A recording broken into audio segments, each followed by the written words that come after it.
السلام عليكم، مرحبا بكم مجددا في القناه.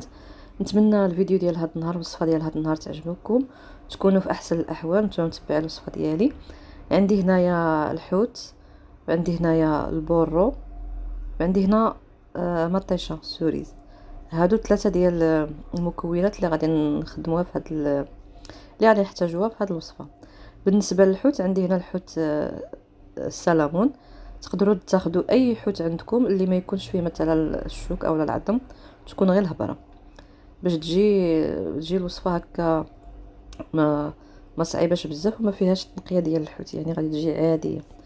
غادي ناخذ في العطريه غير الابزار والملحه والليمون، كتخليوه حتى التالي حتى كيطيب الحوت، عاد كترشوا عليه الليمون. صافي غادي نخلط هاد الحوت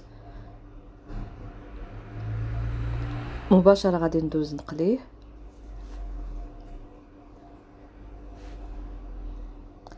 هاد الوصفه هادي ما كنديرو فيها لا شرموله. بالنسبه اللي كيبغي شرموله وكيبغي تومه وفي الحوت وداكشي يقدر يديرها. بالنسبه للسلمون ما كيجيش معاه الحوت، ما كيجيش معاه التومه والعطريه بزاف، يعني كنحتفظوا بداك اللوغو ديالو من غير الابزار اولا الملح اللي كيجي متواتي معاه واحد القطرات ديال الليمون حتى التالي عاد كتضيفوهم. غادي ندوز نسخن الزيت كما العاده، ومن بعد غادي ندوز نقلي هاد الطريفات ديال السلمون.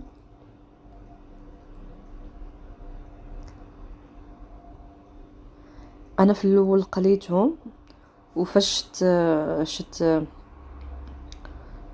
بان عادي يشربوا الزيت، درتهم في القلايه الكهربائيه. صافي تماك جاو احسن ناشفين. الا كانت عندكم القلايه الكهربائيه من الاحسن، الا ما كانتش ديروهم هكا في الزيت اولا دخلوهم الفران، على حسب كل واحد والطريقه ديالو. انا تقليتهم في الاول، عاد كنتفكر بانني ما خصنيش نقليهم في الزيت. في نفس المقله كنقص منها واحد شويش ديال الزيت. هذاك الحوت راه طلق لنا واحد البنه في داك الزيت، يعني ما تلوحوهش نفس داك المقيله. كديروا فيها هنايا، عندي انا هنايا تقريبا واحد 3 ديال البصيلات كبار ديال البورو. من الاحسن ديروا هذا النوع هذا ديال البصله البورو او البصله الخضاريه، كتجي افضل بالنسبه للشلاضه اولا مثلا هاد المقبلات هادو، كتجي حسن معاهم. الا ما كانش تستعملوا البصله العاديه، ولكن البصله ديال البورو راها موجوده، يعني دغيا كطيب ودغيا كتهبط، يعني ما كاملاش واحد 2 دقائق، ما تخليوهاش حتى تدبل كاع، لا اي واحد 2 دقائق. من بعد كتزيدوا عليها مطيشه انا درتها بالقشره ديالها. وهنايا ضفت واحد المعلقه كبيره ديال القزبور، زيدنا واحد شويش ديال النكهه. صافي غادي نحرك كلشي وغادي نخلي داك مطيشه غير تدبل واحد الشويش، يعني ما بغيتهمش انا كاع يطيبوا حتى يوليو بحال هكا، غير هكا. شتي كيفاش وريتكم؟ غير هكا كتدبل واحد مطيشه، كتدبل واحد الشويش وصافي، وكنطفي عليها، يعني ما كنخليهاش تذوب داك مطيشه والبصله.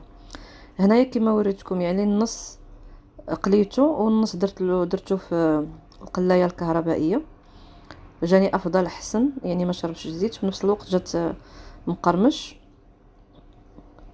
هادوك اللي كيبانوا لكم في الغوز يعني هادوك راهم مقليين، والاخرين راني كنت درتهم في القلايه الكهربائيه. هنا غادي نرافق الطبق ديالي بواحد شويش ديال الروز اللي بطبيعه الحال راه غني على التعريف وكلشي كيعرف يصوبو. سلقته في شويش ديال الملحه وشويش ديال الزبده، ومن بعد صفيته خليته حتى نشف مزيان. كتجي هكا، كيجي ساهل وكيجي حبه حبه، ما تحتاجوش طيبوه بزاف.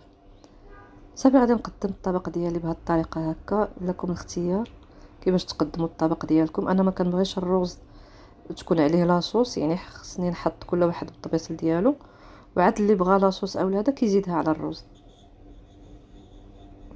صافي وغادي نرافق مع هاد القطع ديال السلمون. انا كنوريكم هاد الحوت الغوز اللي جا هكا غوز، هذا راه مقلي والاخر طايب في القلايه الكهربائيه. هذا هو الطبق ديال هاد النهار، نتمنى يعجبكم. ما تنساونيش من التعاليق الزوينه ديالكم، ونتلاقى ان شاء الله معكم في فيديو اخر، ونقول لكم مع السلامه.